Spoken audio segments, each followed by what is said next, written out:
Target, মূলত ইসলাম হলো target. কারণ ইসলামী ব্যাংকগুলি লুট করার জন্য এই আপনার একটা সিন্ডিকেট সৃষ্টি করে দিয়েছে একেবারে উপরের মহলের থেকে। যেভাবে আপনার এখানে নতুন নতুন আইন করে, আমি তো যেহেতু ব্যাংক সেক্টরে আছি, আমি তো দেখেছি চোখের সামনে কিভাবে আপনার লুণ্ঠন হচ্ছে, এগুলি আপনার বর্ণনা করার বাহিরে। তো এগুলির জন্য আমাদেরকে সতর্ক থাকতে হবে। আজকে তাদের পাপের ফসল আমরা ভোগ করতেছি, পাপের মাসুল আমরা দিতেছি।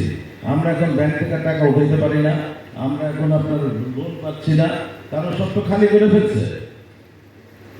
এই জন্য আমাদেরকে সতর্ক থাকতে হবে। আর বিশেষ করে ইসলামের বিরুদ্ধে যে ষড়যন্ত্র, এই ষড়যন্ত্র আমাদেরকে রুখে দাঁড়াইতে হবে।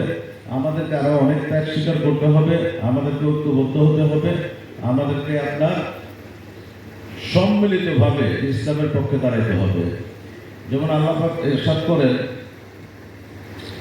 ইয়া আইয়ুহাল্লাযীনা আমানু হাল আদুল্লুকুম আলা তিজারাতিন তুনজিকুম মিন আযাবিন আলীম। আমি যেহেতু ব্যবসায়ী প্রতিনিধি হিসাবে ব্যবসায়ীদের মিটিং, সেই জন্য আমি এটা পড়তেছি যে ইয়া আইয়ুহাল্লাযীনা আমানু হাল আদুল্লুকুম আলা তিজারাতিন তুনজিকুম মিন আযাবিন আলীম। আল্লাহ ব্যবসায়ীদেরকে উদ্দেশ্য করে বলতেছেন, হে ব্যবসায়ী, তোমরা কি আমি কি তোমাদেরকে এমন একটা ব্যবসার সন্ধান দিব যে ব্যবসা তোমাদেরকে দোজখের আগুন থেকে মুক্তি দিবে। আল্লাহ বলতেছে দোজখের আগুন থেকে মুক্তি দিবে, সেরকম একটা ব্যবসার সন্ধান আমি তোমাদেরকে দেবো কিনা। তো তবে কি করতে হবে? তুমিনুনা বিল্লাহি ওয়া রাসূলিহি ওয়া তুজাহিদুনা ফি সাবিলিল্লাহি বিআমওয়ালিকুম ওয়া আনফুসিকুম যালিকুম খায়রুল লাকুম ইন কুনতুম তা'লামুন। তাহলে তোমাদের কি করতে হবে?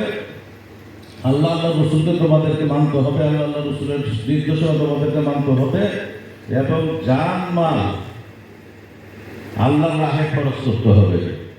তাই আমাদেরকে এই যেহেতু ব্যবসায়ীদের ব্যাপারে আল্লাহ পাক একটা নির্দেশনা দিয়েছেন।